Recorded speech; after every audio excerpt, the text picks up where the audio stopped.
on Maryland to wrap up the regular season at home, 3:30 Eastern on CBS. Yep. Thanks. I'm sure about that. We are going to talk about the latest in college football playoff rankings.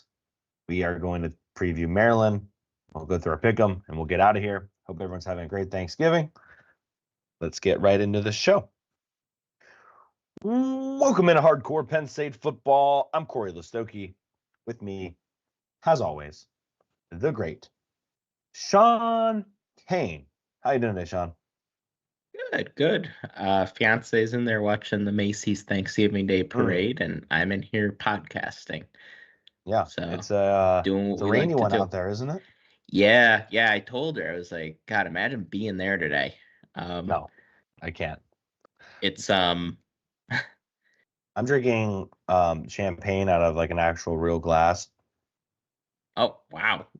And I Cory, feel like it is not New Year's Eve.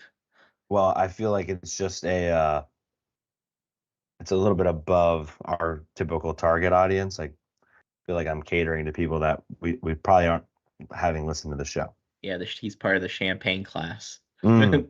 Exactly. Mild announcement. Oh. That you may think I'm part of the champagne class now. So, this is going to be great. Not really. So, the Black Friday deals are out. A lot of them are out now. Mm-hmm. One of the Black Friday deals include PlayStation 5. Oh. I bought a PlayStation 5 and I bought the NCAA video game. I gotta say, pretty fun. So that's what you've been doing. Instead of previewing for Maryland, you've just been playing. Did you at least play Maryland? I have not played Maryland. In preparation for this? I have not. Yeah. So BTN, yeah, it's pretty fun. Not CBS, by the way. Oh, it's on BTN? It is on BTN. Oh. Sorry about that. We're already just wrong on things. Our viewers would have been tuning into CBS and wouldn't know where to go. I was gonna say something. How much was the PlayStation on sale? It was still expensive. It was still like $370, but okay, so you got like 100, 120 off ish.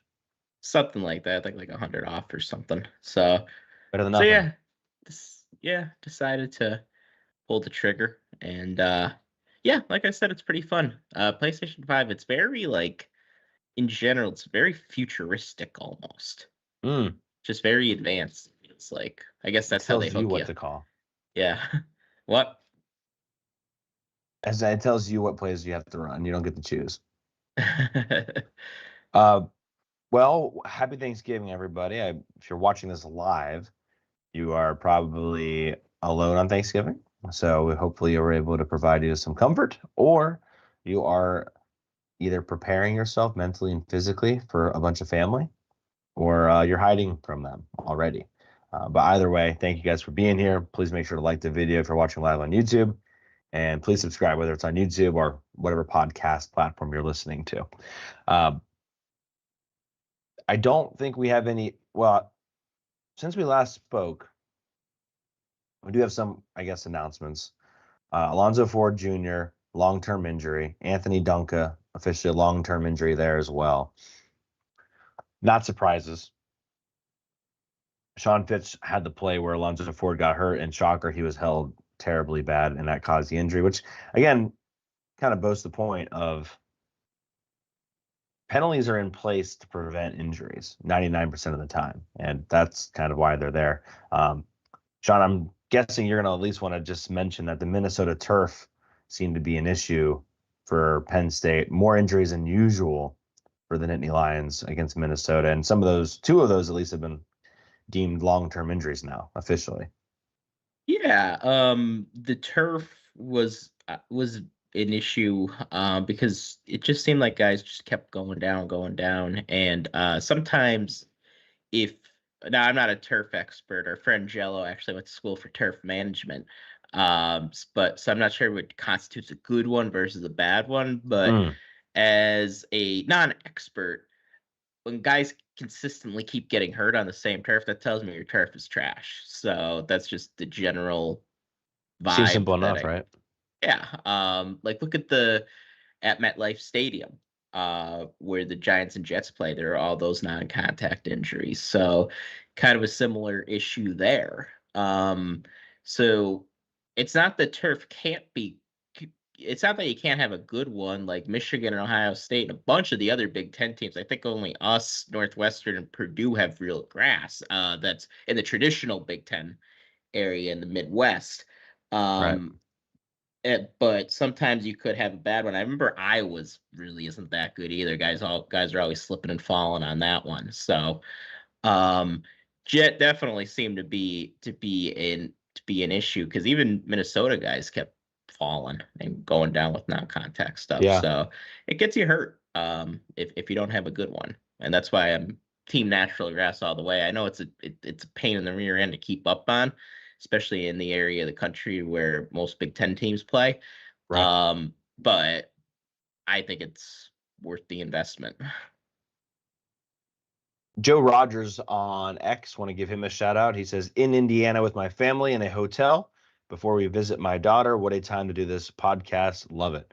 Thank you for that, Joe. That was, I'm going to predominantly give credit to Sean. We were kind of bouncing around 11, 10 a.m. If we wanted to do one at all on Thanksgiving, and kind of worked out for both of us. So got family coming about an hour and a half. So it worked out pretty much perfectly for everybody.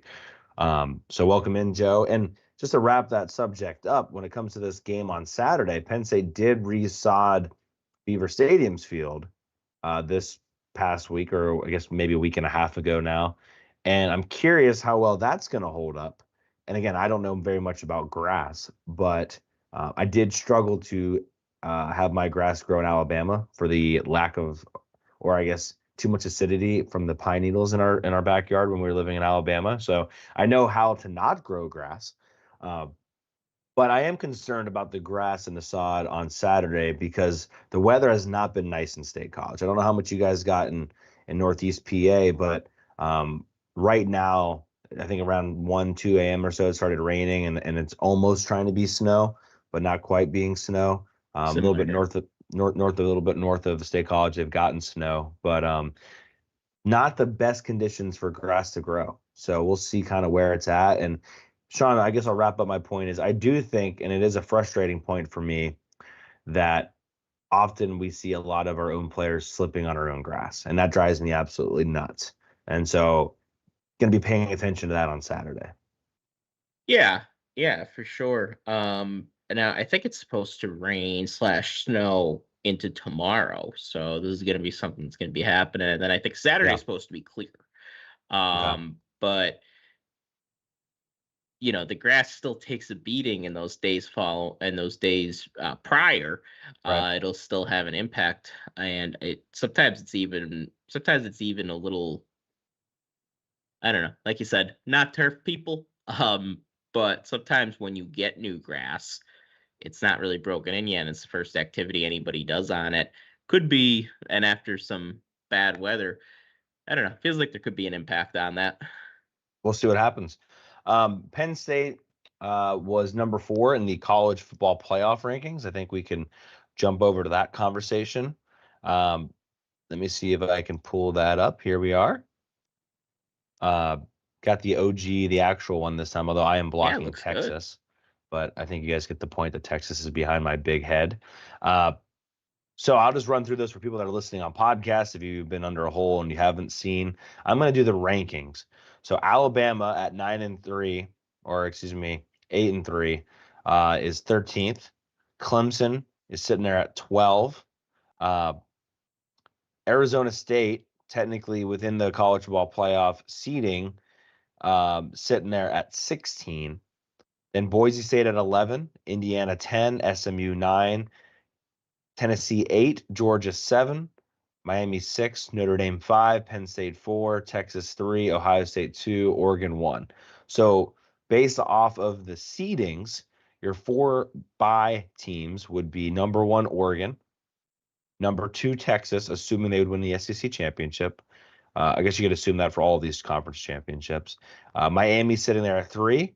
And then right now they have Boise State ranked higher than a Big 12 champion. So Boise State would get the 4th seed and the bye, which is kind of crazy. They would get the bye. And then in the first round of the playoffs, Ohio State being the 5 seed, would host Big 12 champion Arizona State. Penn State, being the 4 seed, would host number 10, or excuse me, 10, technically ranked, but the 11th seed, Indiana. The 7th seeded Notre Dame would take on SMU, and Georgia would take on Tennessee in the 8-9 game. So that's kind of how it is right now. So if you're following at home, Penn State would host Indiana in the first matchup, and if they would win that game, they would then face Miami. And if they would win that game, they would potentially face SMU, Notre Dame, or probably the favorite, Texas, in the semifinals, and then so forth, so forth. Sean, before we get to what I think we're going to probably talk about most here, I want to just kind of get your thoughts on everything else besides the Penn State Notre Dame kind of conversation, because I think that's what we're going to talk about most. What else stands out to you at this point? I mean, honestly, I was a little surprised. You shouldn't be at this point, but I guess when the final rankings get released, are we sure there are going to be 2 ACC teams in? Because I could definitely see them being on the chopping block. Team like Miami, a team like SMU. Like right now, SMU is ranked 9th. Right. Well, the propaganda machine is going to go into full effect for Bama. Like, everybody just watch and see. If Bama goes and blows out Auburn this week, which I think could happen. Auburn's talking a lot of shit out there in the plains. Who's that? I said Auburn's talking a lot of shit before that game. I think they're in trouble. But you never know. It's a rivalry game. It feels like the Iron Bowl is always close. So, right. But hypothetically, let's say Bama wins convincingly, SMU or Miami for that matter, losing the ACC championship game. There's going to be a huge push to put Bama in. Do I think 2 ACC teams could get in? Yeah, I think so. Do I think they both should? Probably. If you both go 11-1 in the regular season in a Power 4 conference, you should probably get in. I think that's fair enough. It shouldn't just be, and I say this as a Big Ten fan, as a fan of a team in the Big Ten. You're a Big Ten fan? B-I-G. B-I-G. B-I-G. Shout out Big Ten Ted. But that was a good shout out. Yes, friend of the show. Yeah, I say this as a Penn State fan. It shouldn't just be the SEC Big Ten show. If you go 11-1 in your Power 4 conference in the regular season, no, I don't think you should be kicked out of the playoff. I think SMU is one of the hottest teams in the country right now, and I think they're going to beat Miami. They really, really should have that second loss to Duke and the good old Manny Diaz team. They got better as the year went on for sure. Let me ask you this, Sean. I think here's where I stand, also kind of playing into that conversation. I think the Clemson South Carolina game is a de facto round of 32 game. I think whoever wins that Clemson South Carolina game is going to get in. Clemson is not seen on this picture right now. South Carolina is not seen on this picture right now. But South Carolina played Alabama really tough. Nobody's really hotter than South Carolina right now.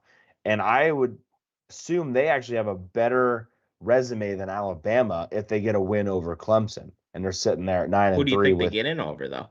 I think they get in over Alabama. Yeah, but right now they're both out. Right now they're both out, but you beat Clemson, and then one of SMU and Miami loses. I think South Carolina jumps Alabama. Gotcha. South Carolina jumps Clemson, and you could argue they jump in SMU, but I really think SMU falls behind them after their loss. I think a South Carolina team that just beat Clemson is going to get in over a second ACC team. Now, for any ACC fans out there listening, I also think if Clemson beats South Carolina, and I could see them getting in over the loser of the ACC championship as well. The ACC championship is not like the Big Ten championship, and it's not like the SEC championship where I'm convinced that the loser of the championship gets in. It's just not the same strength of schedule. The opponent you're playing in the championship isn't as good. I don't think you're going to have as much leeway as you would if you're Oregon, Ohio State, Texas, A&M versus Georgia. So I think South Carolina, Clemson are in a as close as a de facto win and you're in situation based on everything else is going to play out. Now, there's probably a scenario where it's not that clean, but I'm feeling pretty good if I'm South Carolina, Clemson, that I could probably sneak in there. I really don't see a world where Alabama gets in. There's too much going on there. I'm not seeing a path where they get in. Maybe if Clemson blows out South Carolina and they get chaos everywhere else, but you'd almost need, like, if you're Alabama, like, you're basically rooting for Indiana to lose. You're hoping Tennessee loses to Vandy. Like, you're asking for a lot of things that are very unlikely to happen in order for them. Yeah, I mean, it would, I guess, even help if Penn State lost, but even then, like, Penn State lost to Maryland, is that enough to kick Penn State all the way out? I don't even know over a 3-loss Penn State or a 3-loss at Bama. So in a just world, it should be. Yeah. Either way, you're looking at Alabama needing a lot of help. So let's talk about probably the biggest conversation, which I know that the Nicole Auerbachs of the world that work for NBC are pushing this envelope extremely aggressively. Not the only one though. Chris, I forget his last name, over at The Athletic, also had some pretty dumb comments about this too. But the discussion was Penn State 4, Notre Dame 5. And if that was correct, Notre Dame did not get very much love for beating up on a hapless Army team. That was like the beginning part of the Battle of the Bulge on Saturday. Just got steamrolled. The Army just got steamrolled. I would venture to say that Penn State at this juncture is going to stay ahead of Notre Dame. Notre Dame plays USC on Saturday. Penn State plays Maryland.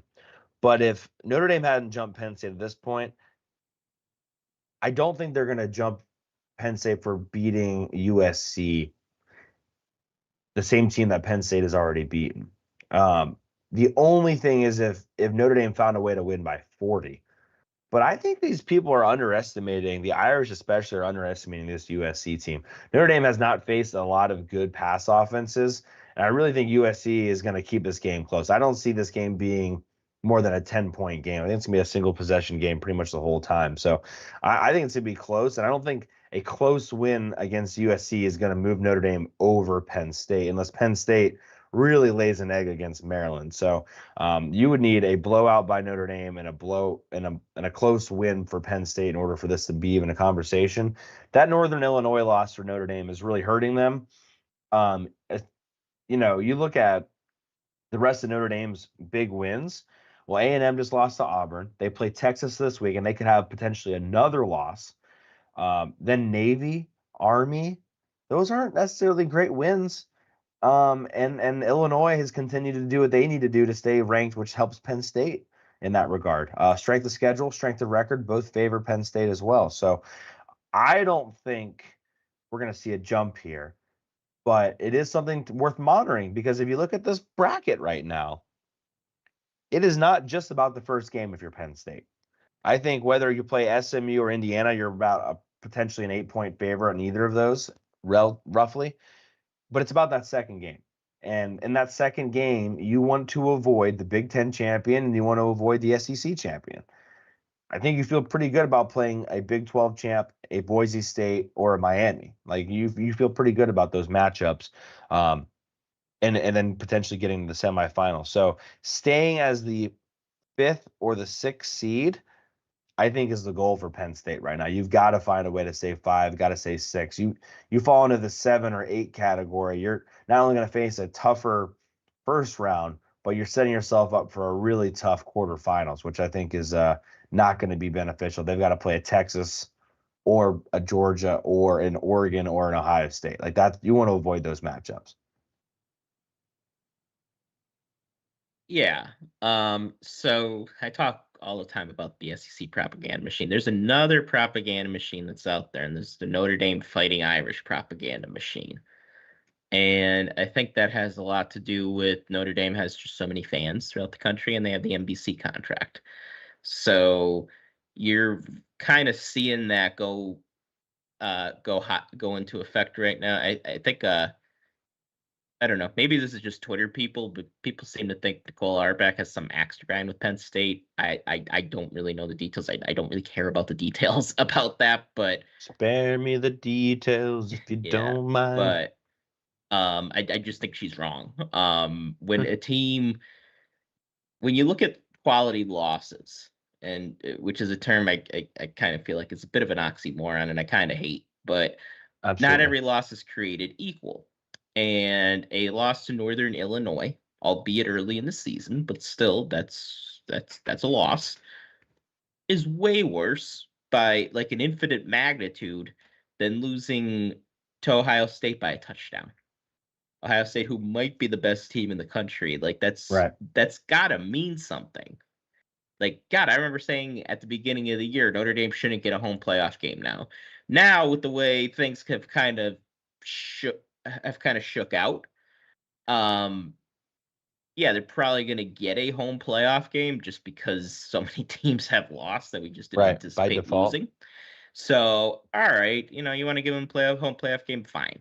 But they shouldn't be above a team like Penn State, who, is hopefully they win Saturday. They'll be 11-1. So we'll have an equal record. We have a better strength schedule. We have a better strength of record. You shouldn't get a home playoff game because you killed the troops. I'm sorry. That shouldn't make you that shouldn't get you above an 11-1 Big Ten team like Penn State. I understand Indiana strength schedule is not close to Penn State's. But when you look at our only loss compared to their only loss, and you look at some of the teams we've beaten, yeah. And then yes, you brought up the USC game this week because they go out to LA this week, which is important. Do you know USC, although they have quite a few losses in the season, Penn State is their only loss at home. So they've only lost one time in LA, and that was a 3-point loss to the number 4 team in the country. So this is a tough team to beat out there, and it is a rivalry game. And USC, look, we've been in similar spots before. We're not really playing for anything, but you would love to just spoil a team's season. And USC is in that position to do that. They've been playing better. I don't think they've lost in November yet. They're coming off a UCLA. Yeah, they did lose at the very beginning of November to Washington, but they've been playing better and coming off a big win. They benched Miller Moss, so yeah, I think they got a very, very good shot to upset Notre Dame this week. And I think then the conversation doesn't even matter. Yeah, I just think Notre Dame fans are underestimating USC at their own peril. As if they didn't lose to Northern Illinois. If I was Notre Dame, I'd be worried about playing everybody, just knowing what how low my floor is. Yeah, like in a lot of ways, Marcus Freeman's the opposite of James Franklin, in that he has to worry about losing everybody, but pulls an upset here and there. So yeah, if I was a Notre Dame fan, I'd be nervous about this one this week. Yeah, and then if they lose, then some serious conversation. Then if Notre Dame loses, opens up a lot of things. Is Notre Dame in the playoff? Are they potentially going to play Penn State then? Like a lot of kind of things interesting happens there. Obviously, in Alabama, a South Carolina, a Clemson, those are the teams that would be really interested in kind of where they fit. I still think you take a Notre Dame over an Alabama, but it gets tighter. So we'll see what happens there. Yeah, I mean, because those are 2 losses to unranked teams, if they were to lose to USC. So, yeah, it's definitely in their interest to win. Generally winning is better than losing. But like this is the Notre Dame's in his position a lot like Penn State, where every game's a playoff game now. So you gotta win this one, or I think they could be sent out. Is Notre Dame? Let me say that a different way. Is Indiana 100% in if Notre Dame loses? I would say probably yes. Yeah, I think they're in no matter what. I think Indiana's, as long as they win, I think they're pretty safe. Okay. Even though they're sitting there at 10, they might be on the borderline. Like maybe you don't think a South Carolina or a Clemson jumps them with a win? I don't. Okay. I mean, you never know. especially when the committee could say all they want that they don't look at brands or anything like that. I think that factors in. I think they're safe if they win. But We'll see what happens. Stranger things have happened. That's right. Well, we don't have to wait too long. Some of these games start on Friday. I believe Georgia plays on Friday. Don't quote me. No, Tennessee definitely plays on Saturday. I think there's a couple other decent games on Friday, but now I don't remember. I know Nebraska and Iowa always play each other. Yeah, I'm just thinking playoff specific ones of any of the other ones. I don't know if South Carolina, Clemson play on Friday. I feel like they might. Say they play. Yeah. Hold on. Well, look, as we kind of move back to our big screen here, Sean's going to look that up for us. We'll see what happens. I think Penn State's in a very good position, though. And Saturday. They are on Saturday? Okay. They did tweet, I did tweet this earlier in the week, but where things are sitting right now, it's kind of hysterical, but Penn State very likely could end up as the number 4 ranked team in the country and yet get a 60. So the first time that we have a college football playoff, Penn State's actually kind of getting the bad end of the new college football playoff versus if it was the old one. They would immediately be in the semifinals and ready to rock and roll. And instead, now they're actually going to probably potentially be a 6th seed instead of the 4th seed because of the new playoff, which is poetic justice, if you will. Sean, I wanted to ask you this, though, because, we talked about the new playoff and we're like, hey, a new playoff, getting into the playoff is not good enough for Penn State fan expectations. I think we all agree there. However, if they were technically ranked 4, does that kind of go into your mind a little bit more that, hey, they still won 11-1? They would have made the playoff even if it was the old format? Or are you still like, nope, we still got to win the first game and potentially, depending on who they play, win the second game? I feel like it's like a half step forward. Because, yeah, and you have to keep this in mind too, Corey. If it was still a 14 playoff, would Penn State still be the 4th seed? I think so. Because I think you have to consider that too. Or would the committee would they pick a team like Georgia to put above Penn State, or would they pick a team like I don't think so. Notre Dame, or you can't put a 10-3. Excuse me, a 10-3 Georgia over 11-1. They have 3 losses. They lost the conference championship. Oh yeah, so if they won the conference championship, then I don't think Texas gets in over Penn State. Yeah. Well, okay. Well, Notre Dame. I mean, I don't know. It's just like when you have these decisions to make, these committees, they have the decisions to make. Where are we going to really put this team in the playoff? Where now Penn State's ranked 4, it really doesn't matter much, right? As much, yeah. Now that we're not a conference, assuming Michigan doesn't upset Ohio State and we don't, go and beat Oregon this week or next week, we wouldn't be a conference champion. But yeah, I feel like it's a half step forward, but it's ultimately about wins. And if you go, especially with these teams that were projected to play, and it looks pretty, I don't want to say it's a lock that we're going to get a home game, but it looks pretty relatively safe that we're going to get a home game. Yeah, you got to win. If you play Indiana at home, if that is the matchup we get, you got to beat Indiana. Any of those teams, right? The only one, any of them, it'd be a little bit more of a rock fight if they end up with like a Georgia or a Tennessee.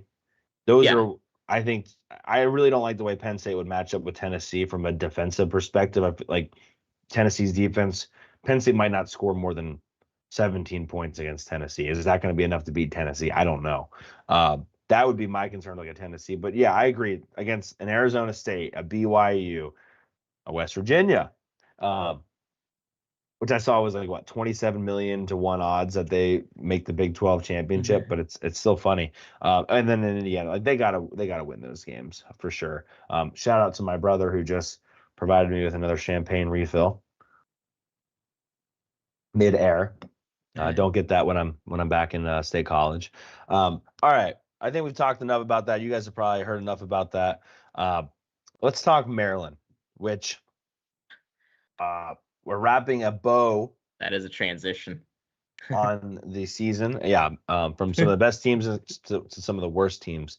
Maryland's not good at football this year. I gotta kind of just step back for a second, give a little bit more in retrospect credit to Talia Tagovailoa, because when this team doesn't have a quarterback, they are even worse. Like, I think this team is probably what Maryland was right around 7-5 the last couple of years with Talia ish, Yeah, right? 7-5. I think they went 8-4 in there too.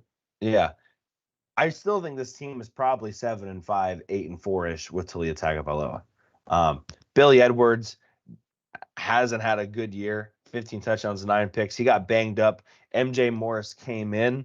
Not sure if it's official yet if Morris is going to get the start. He did come in and throw 2 touchdown passes when he got in the game last week. So keep an eye on there. I don't know if it's official that Morris is going to start, but I have a feeling that he may. We'll keep a close eye on that.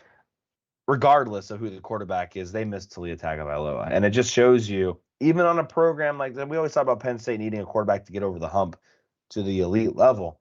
Well, you can very easily go from a 4-8, 5-7, maybe even 6-6 team to an 8-4 team if you have a good quarterback. They missed him. I mean, they still got a lot of the same players that they had last year. Roman Hemby's still on the team. Ty Felton's still on the team. Caden Prather's there. Like, they still got some pretty good players in that regard, but they don't have the same level of talent and composure they do at the quarterback position, which I know the Penn State fans listening, they're like, Tagovailoa stunk. Well, he did when he played Penn State, but he was pretty good against pretty much everybody else. Yeah, I think. I mean, Tagovailoa still has a lot of records. He has Big Ten records. Like, he was a good quarterback. Yeah. Now, yeah, outside of the COVID year, when he played Penn State, didn't play all that great. And that was kind of the same with him against a lot of the best teams that he played.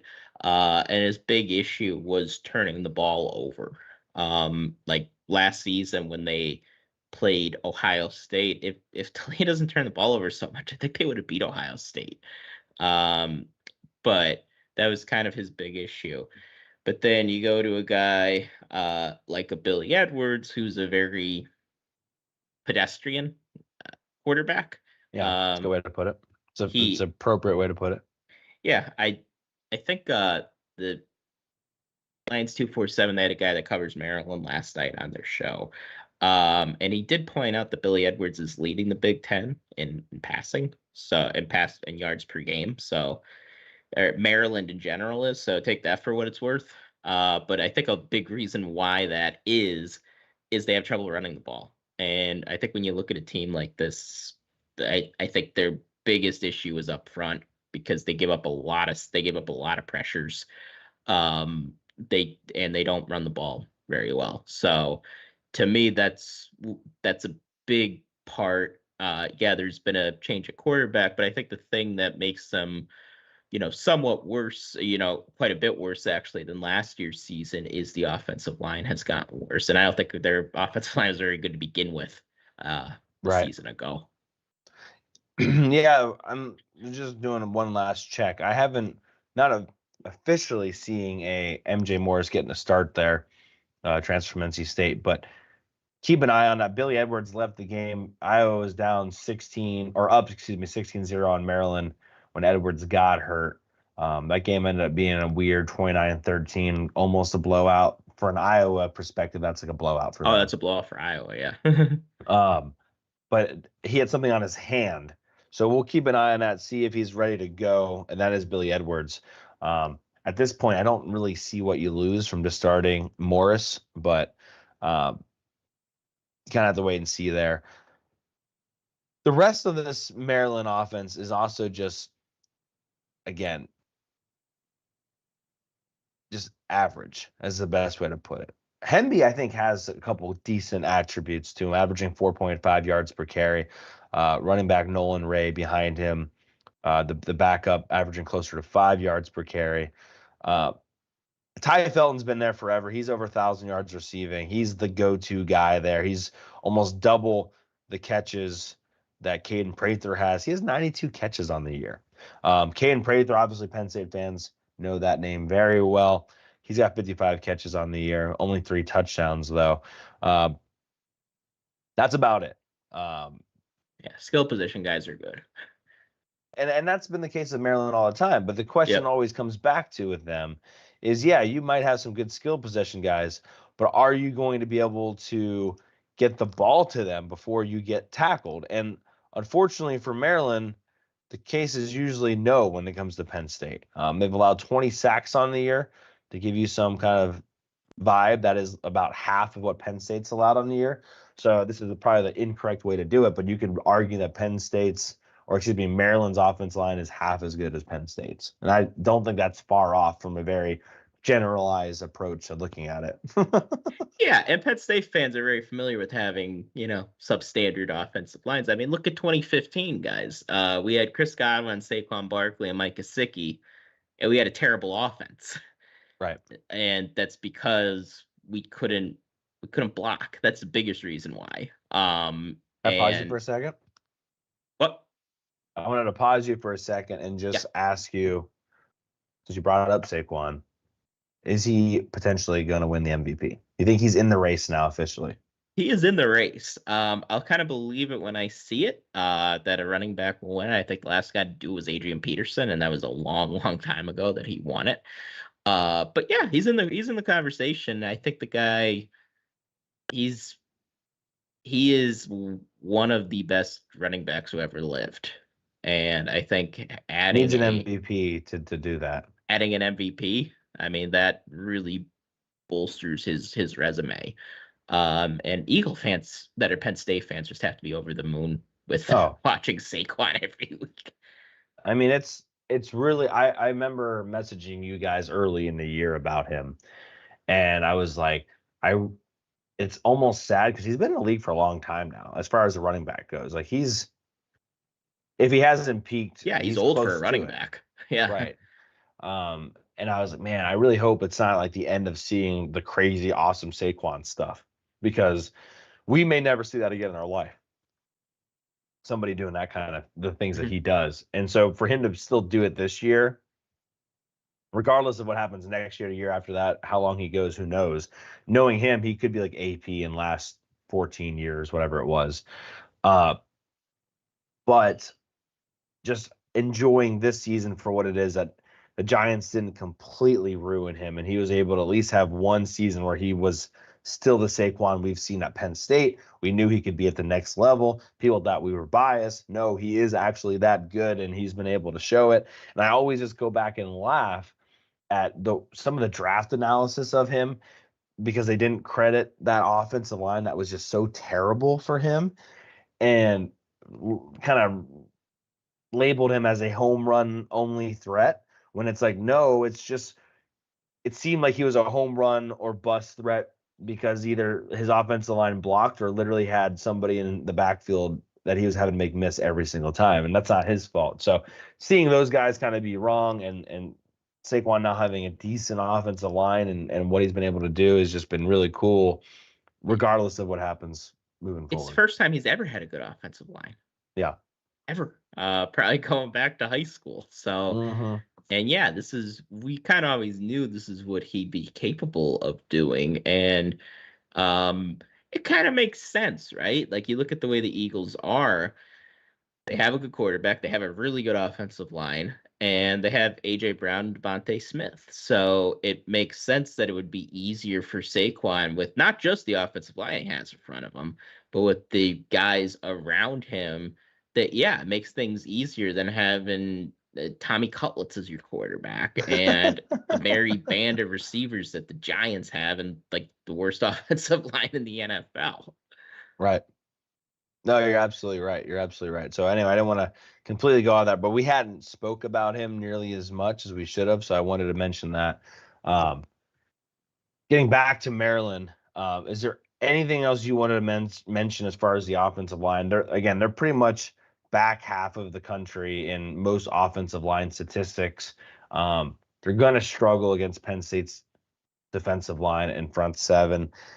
If I was them, again, given, we got to wait and see what the weather looks like, But I don't know why I'd even try to run the ball. They're 103rd in the country in running the football. I would just go out there and I would try to throw it every play and potentially set you up to lose by 70 because the clock's never going to be moving. But if you're Give you actually a trying to chance. win this, if Yeah. you're actually trying to win this football game, go 5 wide every play and throw the football and see if Penn State can play in space enough to win a game. That would be how I would go about it. Yeah, I think you They're got not going to do that, but yeah, try to attack the middle of the field. And I know playing against a superior team, your gut as a coach probably goes against that. But that's where Penn State could be soft at times because we just give that up so much. But a lot of times we give that to teams to take it because they have good receivers. right. So yeah, that's kind of what I think they should do. Interesting too, and we pointed this out a season ago, all the connections to James Franklin on the offensive side of the ball. Coach Mike Loxley, Josh Gaddis has coached at Penn State before. He was receivers coach here. So so there'll be a lot of familiarity between James Franklin and Maryland staff, which really isn't anything too new. James Franklin was once the head coach in waiting at Maryland, as I feel like we point out every year. The only person really that Josh Gaddis would know from an assistant coach perspective would be Terry Smith, right? That's it. Yeah. That's crazy, isn't it? That all those guys are gone now. Yeah. Yeah. And then guys like Andy Frank, but he's not a coach, but guys that, have been with Franklin in non-coaching staff roles. Gaddis won that Broyles Award in 2021. I saw that the Broyles came out with their finalist list. And Sean, I wanted to ask you about this. The representative from Penn State was Tom Allen. Yeah, that's the guy you want to behead. You know how I feel about that. I don't necessarily think Andy Kotelnicki should have been on that list either. Don't get me wrong. I think he's done well with what he's been given. I don't think either of them were on like the Manny Diaz level of impact that they made or the Joe Moorhead level of impact that they made. I would honestly, it's hard to like give it to Phil Trotwine, but like because of the injuries that they've had. But like to me, I would probably go somewhere around there. I probably the best way to say it is Penn State probably doesn't have a really good Broyles finalist this year versus maybe other years. You can always give it to Terry Smith, but even then, like the corners have played well, nothing crazy. Part of that I think is because of Tom Allen. But I just don't think there's a great assistant coach this year that I'm like beating my chest for that needs to win this award. Yeah, I mean, I don't think so either. I don't think we're going to be campaigning for anybody. The best assistant. You have to earn our endorsement, damn it. Yes, exactly.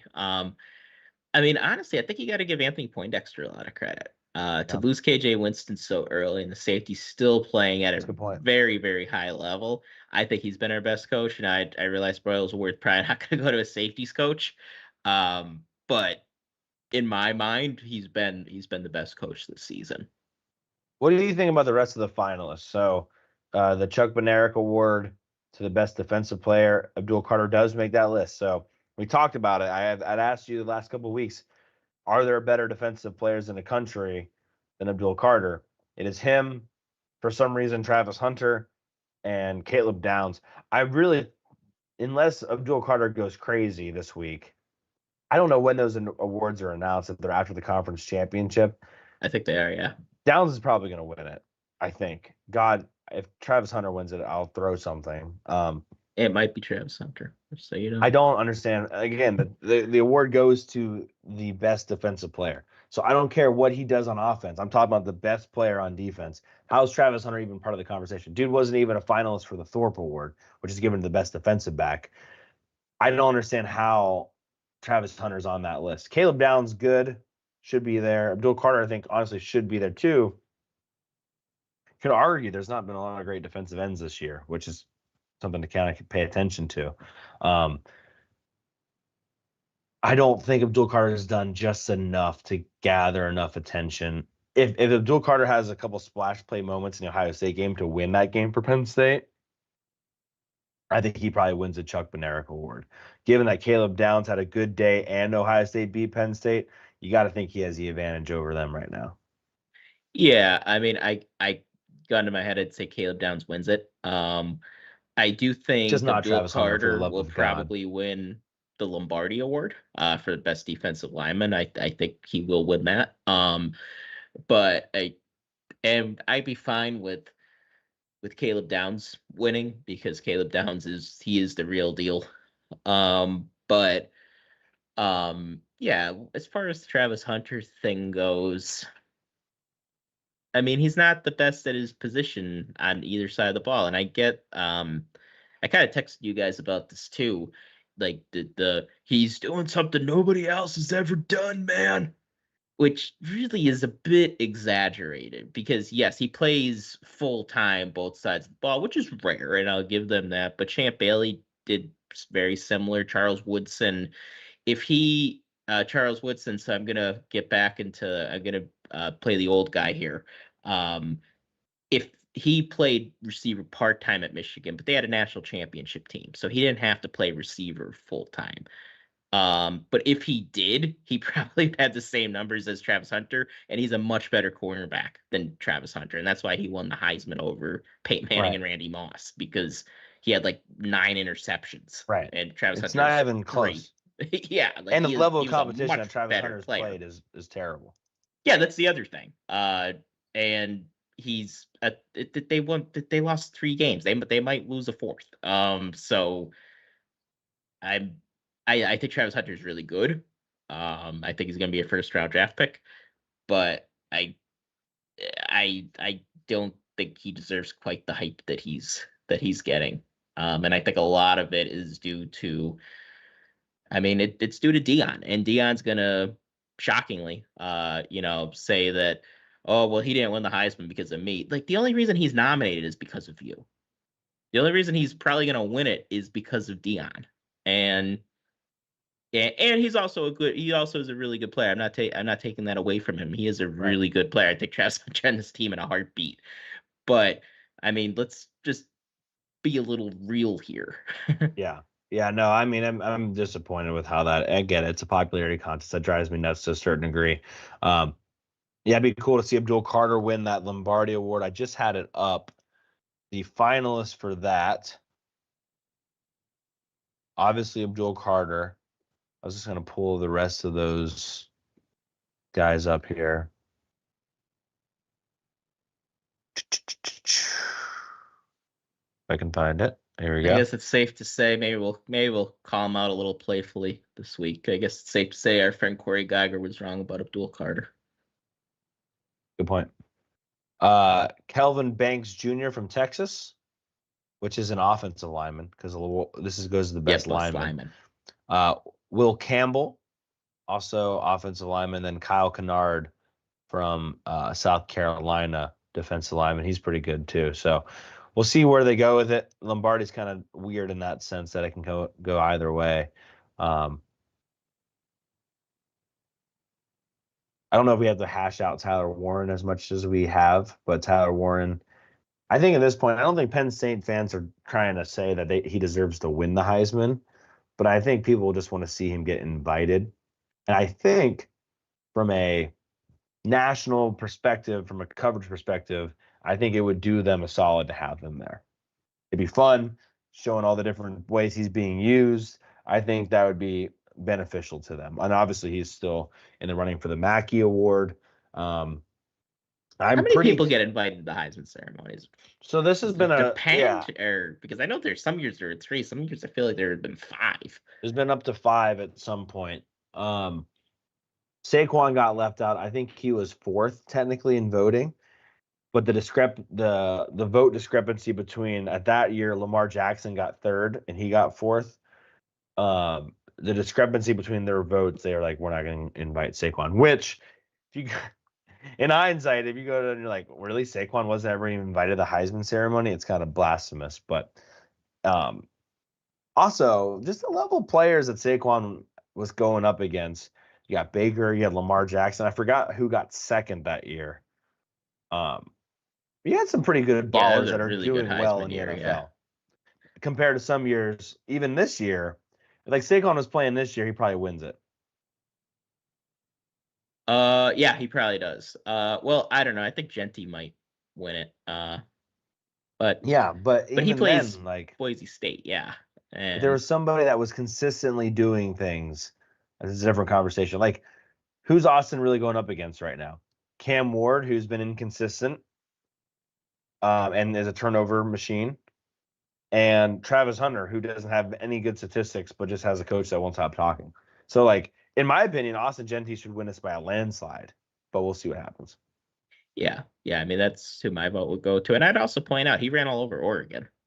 Like he had Yeah. almost 200 yards rushing on like 25 carries on Oregon. So like this guy would be like, let me put it this way: if Penn State ends up somehow, and I think this is unlikely, just the way everything's shaken out, if we ended up playing Boise State, I'd be a little nervous just because of him and how Yeah, good he is. he's enough to hurt Yeah, you. yeah. Anthony on X also mentions that the Bowling Green tight end is hurt. So good FYI there. Appreciate that, Anthony. Mm. All right, I want to talk about the Maryland defense a little bit. We've gone down. This is what happens when you try to talk about Maryland. You start talking about anything else but Maryland. I wanted to talk about their defense. Not great at getting to the quarterback.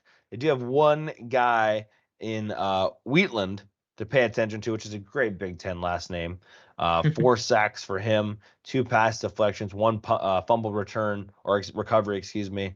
At that linebacker-ish kind of spot there, someone to pay attention to. Keelan Wyatt, another linebacker there, 3 sacks on the year as well, 2 forced fumbles. So those are 2 linebackers to kind of pay attention to. And then defensive line Fuller, 2 sacks for him on the year, 25 tackles. Another player to kind of pay attention to. But in general, Sean, this defense is just, I mean, Iowa went on the road, which I was not as good on the road, and just was able to handle Maryland. And I think that's kind of what we all expected. They're 79th in total defense. And then rushing defense wise, they're 42nd in the country. So allowing almost 4 yards per carry. So Penn State should be able to do what they want against them. I would love, and I think we say this almost every week, but I would love if they would actually take advantage of a bad pass defense and just let Aller throw it around. Maryland's sitting there at 109. They're allowing almost 7.6 yards per attempt. Again, you think the weather's going to be clear on Saturday. Hopefully that's the case. Hopefully it's not windy. I would love for them to drop a 70 burger on Maryland and really tell the committee, really, we just put up 70 points on Maryland and you're going to drop us?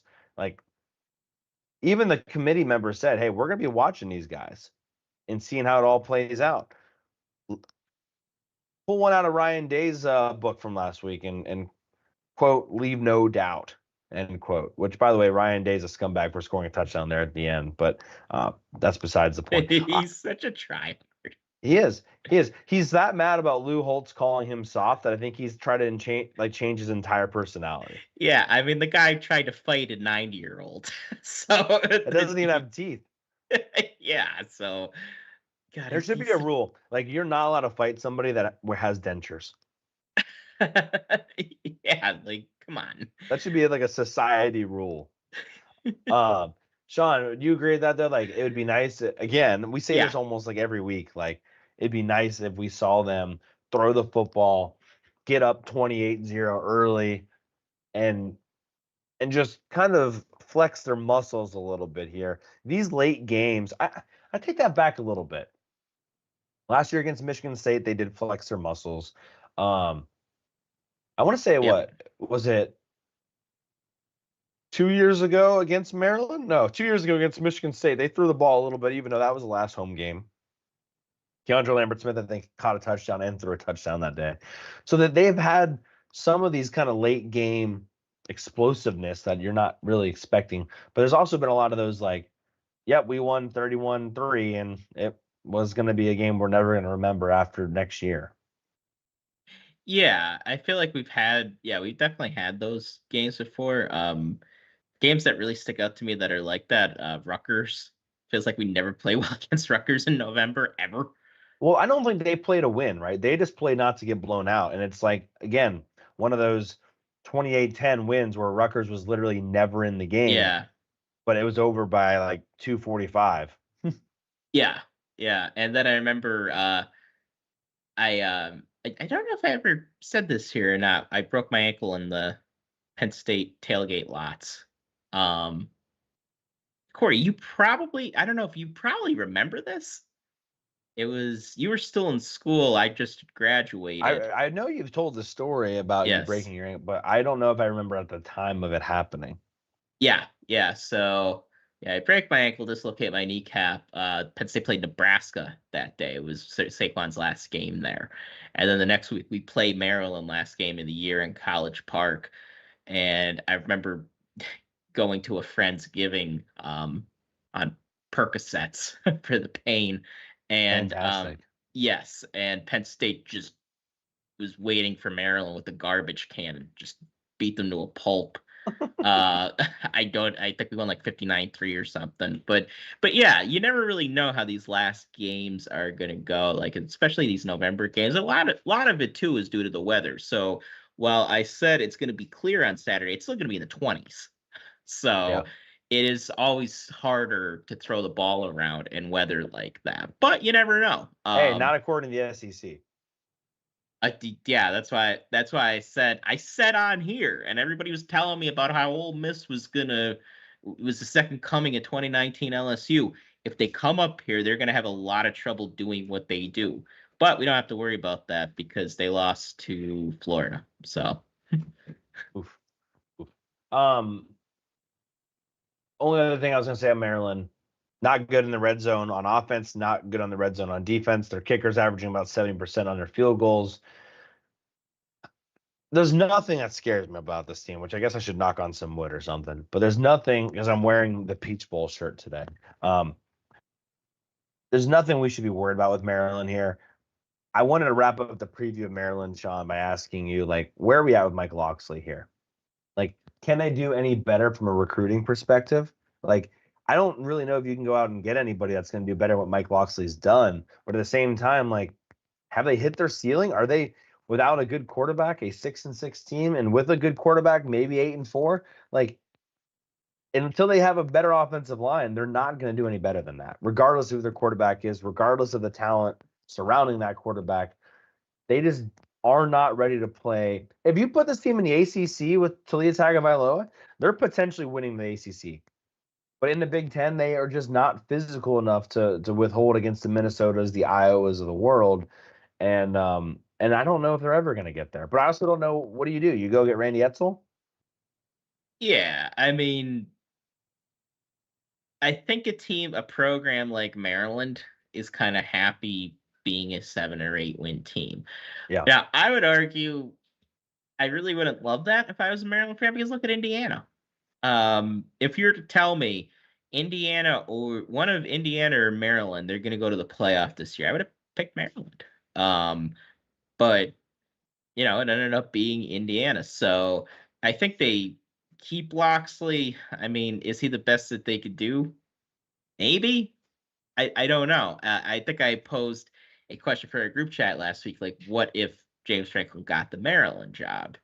And our one buddy Mike said he would probably be like Vandy when Franklin was there, and I think that's probably true. I think a program like Maryland probably does have a ceiling. I even think Indiana has somewhat of a ceiling. This is probably going to be the best that it gets under Coach Signetti. I do find Remind it me to take the under on Indiana's win total for next year. Yes, I do find it interesting too that we kind of thought, and I thought the same thing, that the teams that would benefit the most from the conferences, from the divisions going away, would be That's a good point, Maryland Sean. and Rutgers. And Maryland is about to go 4-8, I think, hopefully. So they're still not that great. They're worse than they were. So, But again, one thing I want to kind of get back to, though, was yes, you're right about everything you said about Indiana doing well, Maryland struggling.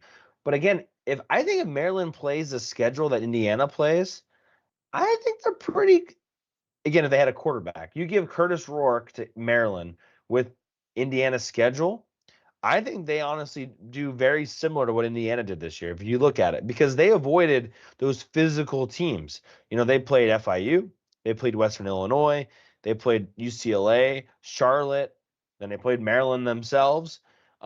They played Northwestern, Nebraska, Washington, Michigan State. None of those teams are the physical teams I'm concerned about. Then Indiana did play Michigan, and they did win, but it was only by 5. It was a lot closer, kind of tougher game for Indiana before then losing to Ohio State. Now they have Purdue, and it'll be fine.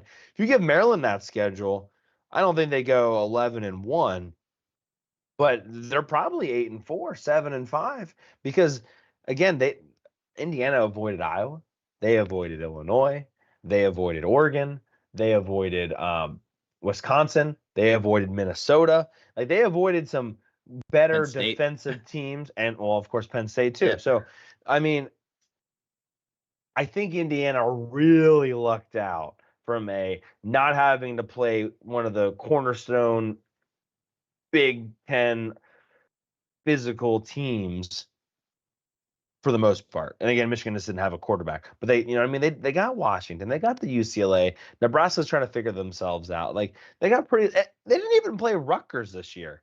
You know what I mean? Like, they didn't play a lot of those physical teams that are going to test how well you've developed your offense and defensive lines, until basically Michigan, then Ohio State. And you kind of look at that and you go, if Maryland had that schedule, they probably are going to go to a bowl game. So they got really kind of screwed there. Did Indiana avoid USC too?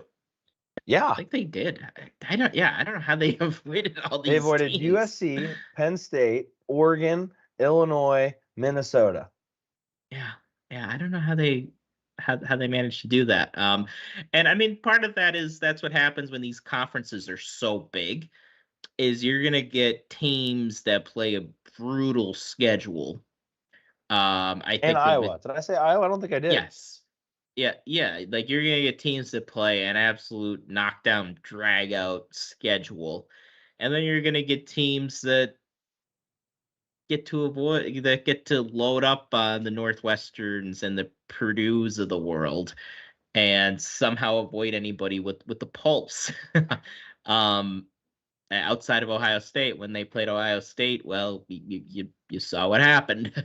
So, yeah, some years you're going to get that. I mean, there are some years, Corey, you look at Penn State's schedule, just as comparison, there's a world that exists that this is a really tough schedule that Penn State played.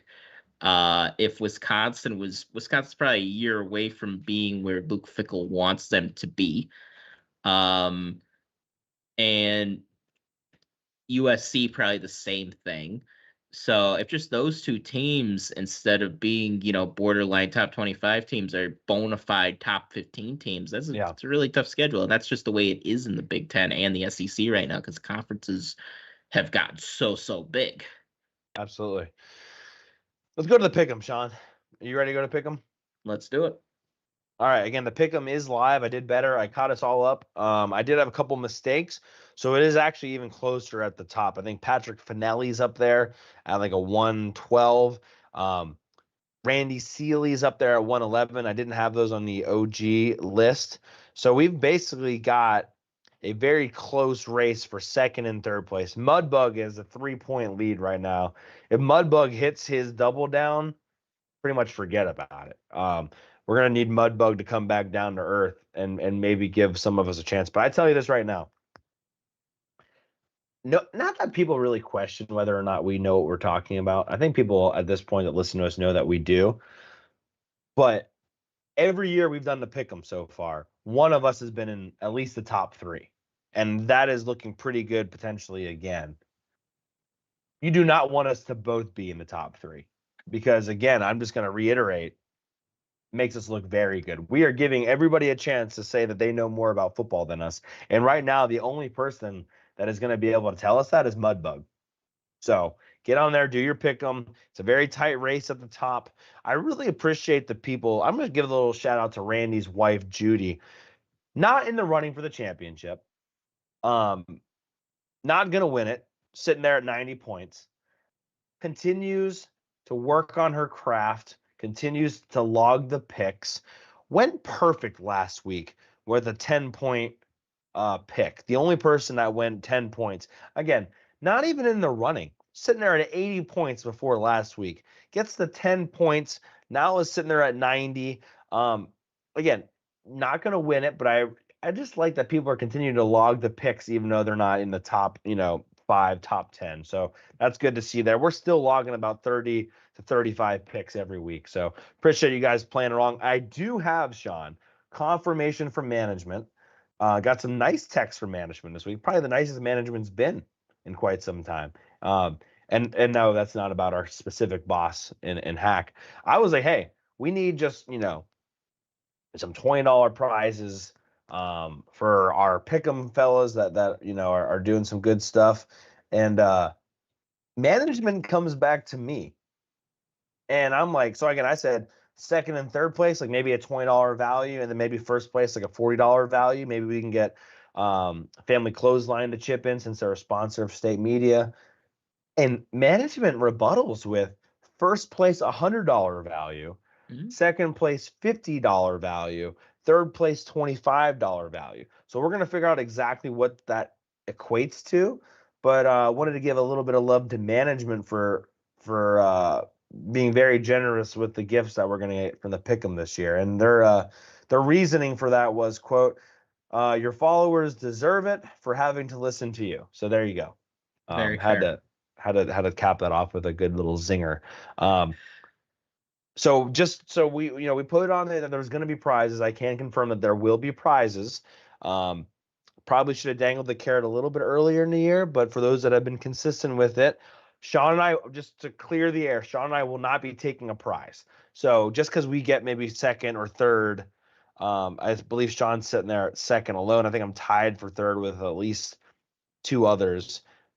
We will not be taking the prizes. We'll be, even if we tie for first or second or third, we'll be giving those prizes away. So make sure to get your picks in. Let's get into the pick 'em ourselves, Sean. First game tomorrow. I believe this one's at noon. Minnesota at Wisconsin. Minnesota obviously almost took down Penn State last week. Wisconsin unable to take care of Nebraska. One of my only picks I got wrong last week for myself. Where are you going? This is at Madison. Where are you going with this? Oh, Gophers. Just think they're a Okay. better team. Been a little disappointed with Wisconsin this year. Thought they'd be a bit better. They would have been better if Tyler Van Dyke did not get hurt. But I'm gonna go Gophers, better team. The thing with this one, the thing that makes me a tad hesitant is it was such an emotional loss for Yeah. Minnesota last week. That's Yeah. sometimes tough to come back from. But Wisconsin's also coming off a loss, so it's not like they're riding any kind of momentum coming into this one. Yeah, I'm going to stick with Wisconsin for this one. I think the emotional part that you just talked about hits Minnesota hard. I don't think PJ Flick's as good as a coach as people like to give him credit for. And Wisconsin needs this game to get the bowl eligibility. Minnesota's already there. So I'm going to go with Wisconsin to get that win, get the 6-6 on the year. Yeah, gets into a bowl. That's true. Good point. All right, let's go to Nebraska at Iowa. I believe this is the 7:00 game. Battle of the Corn, so to speak. Nebraska did get the ball eligibility for that win. They're on the road at Iowa. Iowa's got a good win there. I'm just going to go out and say I'm going to take Iowa to win this football game. It's 7:30 on NBC. Iowa looking to get to 8-4 for just doesn't matter what conference you put Iowa in, doesn't matter what division they're in, legends, leaders, West, East, SEC. I feel like Iowa would always go 8-4. I'm gonna go with Iowa to win. Going Iowa too. Think team. I think when you think of Nebraska again, kind of a tough year. I think after that Colorado game, season could have went 20 different ways. I kind of think it went the worst way that it could have went. Kind of really outside of playing Ohio State close, just kind of muddled through the rest of the year. So going Hawkeyes, it's Kinnick, it's nighttime. Default is to just take Iowa. The game, Sean. Michigan at Ohio State. Michigan, we already know their problem. They put up their best performance on offense of the year against Northwestern last week. I think they dropped a 50 burger on them. Ohio State obviously needs this win to go to the Big Ten championship. If they did lose, which we did not discuss very much on the episode today, Penn State would go to the championship with a win to face Oregon. So take that for what you will on if you want Ohio State to win or not. Where are you going to go with the game? Shouldn't be a shocker. I'm taking Ohio State. I do think Michigan covers. I saw it was a 21-point spread, Crazy. I think which I think is at last I saw it was 20.5, but it's still crazy. yeah. I would take Michigan to cover that. Um, but I'm gonna take Ohio State. Like you need a quarterback to be able to beat Ohio State. You need your quarterback to be able to make plays. And I know it's a rivalry game. I know they're gonna get Michigan's best shot. But they're due to win. As we said, Ryan Day wants to fight 90-year-olds who talk bad about him, so he's gonna be looking to put the beat down to them. I don't think it's a full beat down, but I do think they win something along the lines of like a 31-13, Mm. 28-13 type game. I think it's closer than that, but as trendy as I want to be to take Michigan, I'm going to take Ohio State to win this game. I think Closer, Ryan. it looks close. The game feels closer though than that, though. Okay. I think. Okay. I think Ryan Day has to win this or he gets fired because if he loses this game, he doesn't go to the Big Ten championship. He wouldn't have beat Michigan. I think he's with the team that they put together. If they lose to Michigan and potentially miss the playoff or get in as a 12, 11, 10 seed, I don't know if that's good enough for Ohio State. And what if he gets bounced in the first round, like because you're on the road? Who knows at that point? I think Ohio State has to win this game for Ryan Day, so I'm going to go with Ohio State. I really think he's backed into a corner here. At home, losing to this Michigan squad would be 100% unacceptable. I think we all agree Illinois is going to beat Northwestern. We do. Okay. Illinois wins that one. Okay. We'll get back to the Maryland Penn State game in a second. Notre Dame versus USC. We talked a lot about Notre Dame today and USC. We think it's going to be close. I'll go first. I'm going to take USC at home to win. I'm down by a couple points. Got to be a little trendy here, but also I do think USC with their passing attack with Lincoln Riley are able to do some good things. Notre Dame hasn't seen a great passing attack in quite a while, and I think Notre Dame just struggles a little bit being out on the road. It's a rivalry game. I don't know the last time Notre Dame played a team with a pulse on offense, so I'm going to take USC with a big win. We think along the same lines. We need to catch up in the pick'em. A lot of people are picking Notre Dame, but I am saying fight on. USC wins this one. That would put USC at 7-5, by the way. A lot of people are giving a lot of shit to USC. Getting to 7-5 with what they've kind of gone through. Again, a pretty tough schedule when you go look at it. Not a bad year if they can get the 7-5. Yeah, I think you got to feel really good going into next year if you're USC and you're able to go and beat Notre Dame. And you look at the losses, they could have won pretty much all those games that they lost. Did you see that stat that Josh Pate had? I don't know if you saw that stat or not. Let me see if I can pull it up real quick. This is an insane stat, Sean. 6 FBS teams have led in every fourth quarter this season. USC is one of them. They have 5 losses. The other 5 teams that have also had a lead in every fourth quarter have a combined 5 losses. So they have, and a part of that, we've talked about it before, offensive line struggles, etc., not being able to hold on to leads. But they've been there in every game. That's why the whole blowout thing seems nuts to me. I think USC gets it done. Crazy stat, though. Insane stat. Kind of a tricky one, maybe. Rutgers at Michigan State. Michigan State has been a tough team to kind of figure out this year. You can get a ticket for $12 there. That's on FS1 at 3:30. Right now, Michigan State is a 1.5-point favorite at home. They need the win to get the bowl eligibility. So if you want to go that route, you can. Rutgers sitting there at 6-5. I think I've been bouncing back and forth on this. I'm going to take the bowl eligible team again. I'm going to go with Michigan State, Nick Marsh, throwing the ball around the yard a little bit and getting this one done. So I'm going to take Michigan State to win this one. Why not? I'm taking Rutgers. Okay. Hear what you're saying, but feels like every time I pick Michigan State, they lose. So yeah, I kind of feel the same way about that. Yeah, so I'm gonna go Rutgers. I don't feel awesome about it because I think these teams are the Spider-Man meme. So again, hard teams to figure out, but I'm just going Rutgers. I don't know. Just my gut told me to pick Rutgers. Fair enough. Fair enough. Fresno State is an 8-point underdog at UCLA. I think you and I both like UCLA and how they fought this year and continued to battle.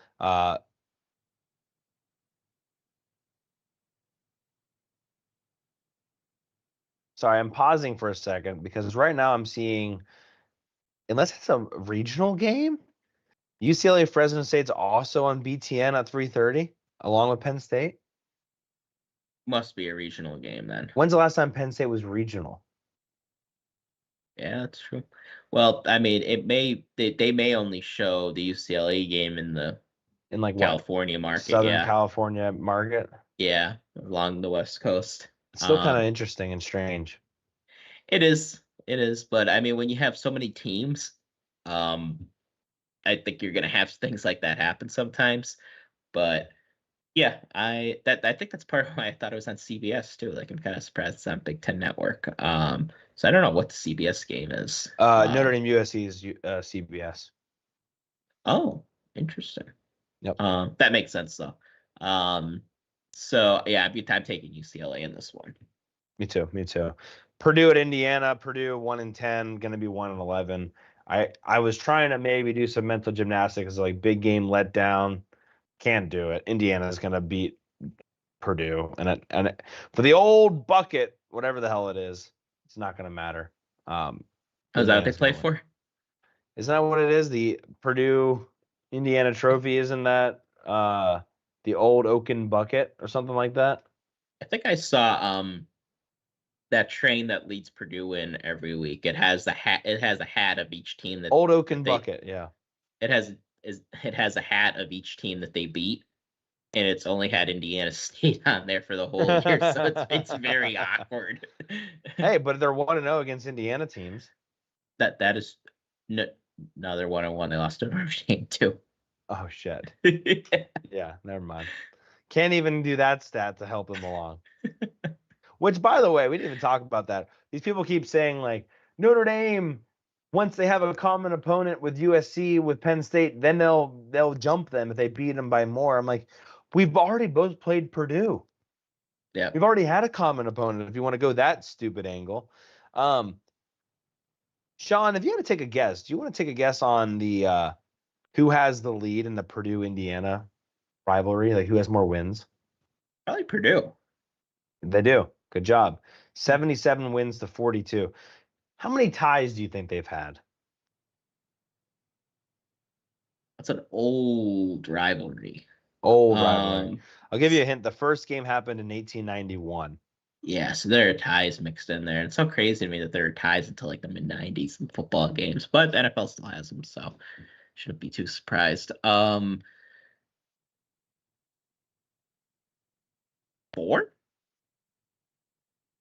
6 ties.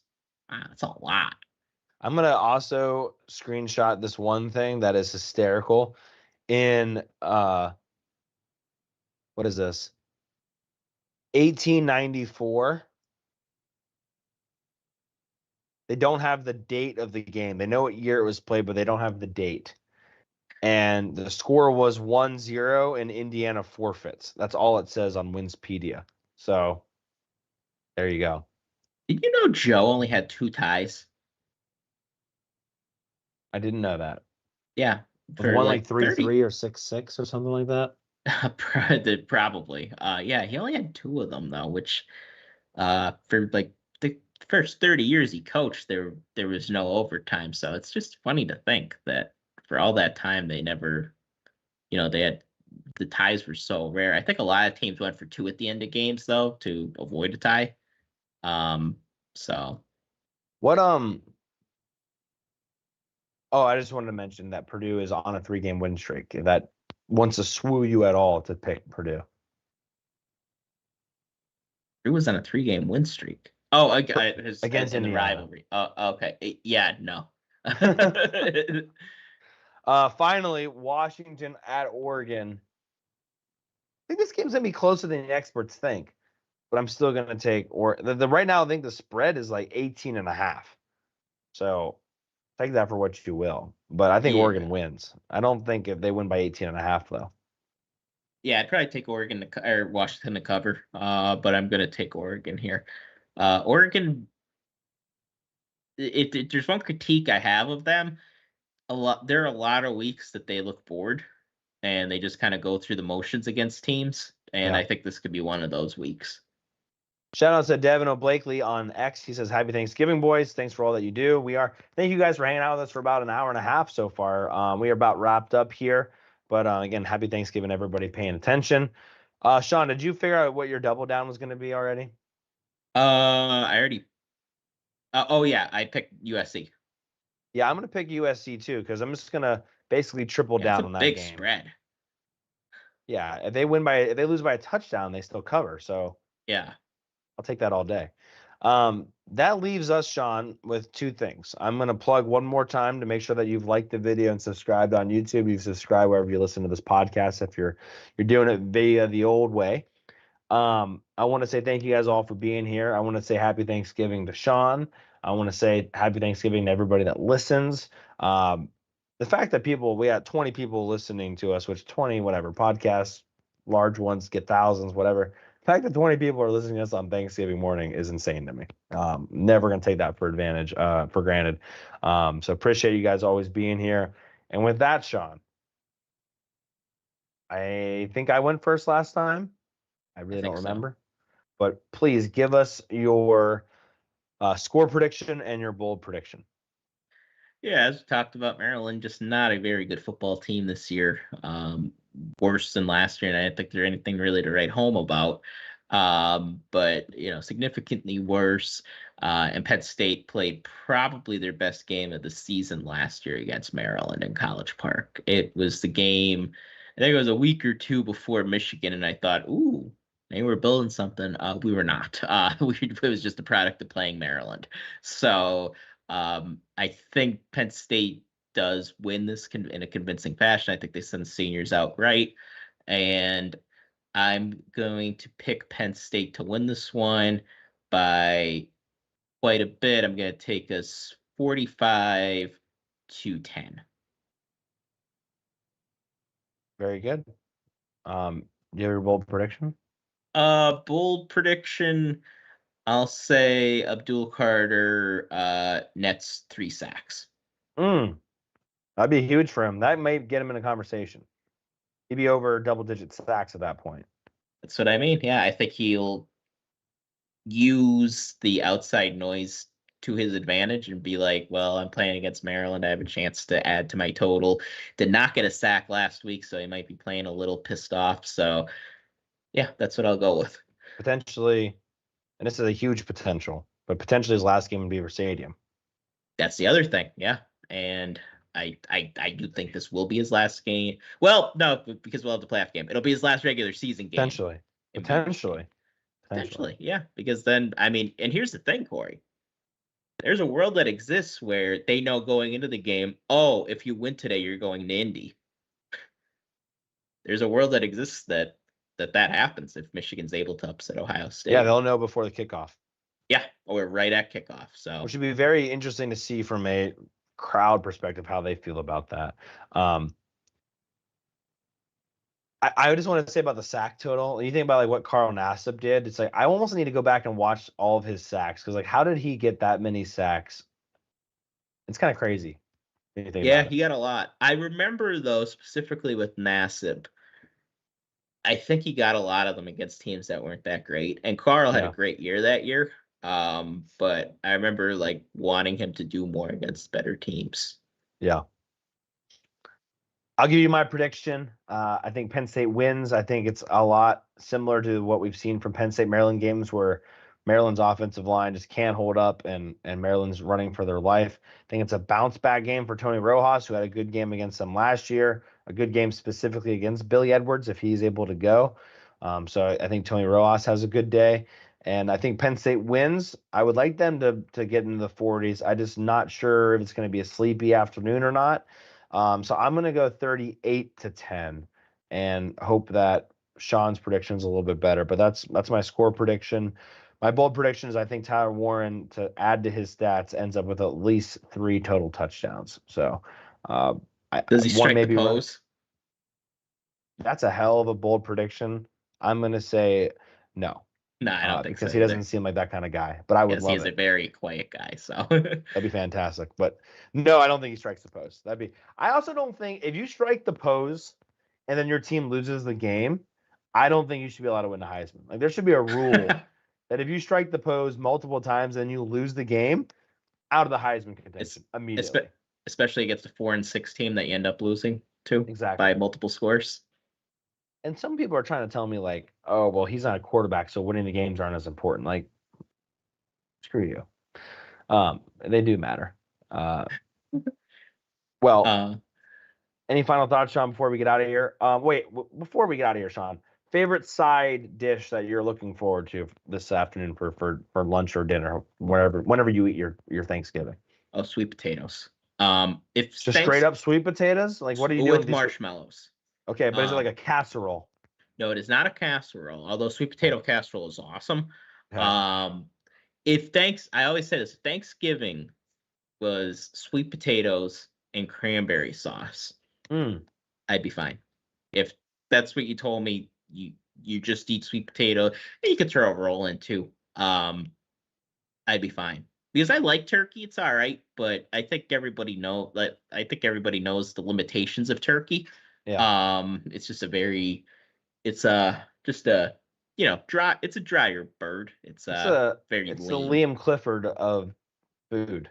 Yes, I have a butter that I make with turkey that I got from I watched a Chef Ramsay video. It's very, very good. You put lemon and garlic in the butter, and you kind of lather it up underneath the skin.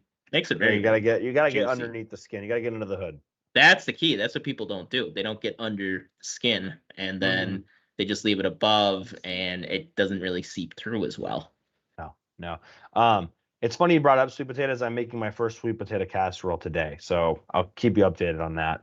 A little nervous. I got one recipe from Maddie's kind of aunt, not technically related, but kind of an aunt, and then one recipe from my one friend down in Alabama from his mom. So like Southern Alabama, or really Northern Alabama, but Southern style soup, kind of combining the two recipes. So I think I'm going to be okay there.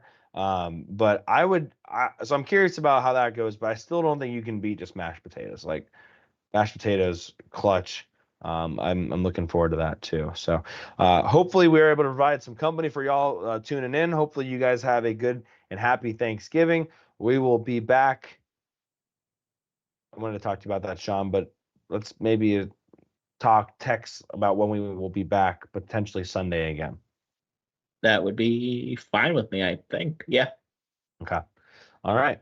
Well, for Sean Kane, wherever you are, over there, I'm Cory Lestochi. You've been listening to Hardcore Penn State Football. Until next time, happy Thanksgiving. We will talk to you next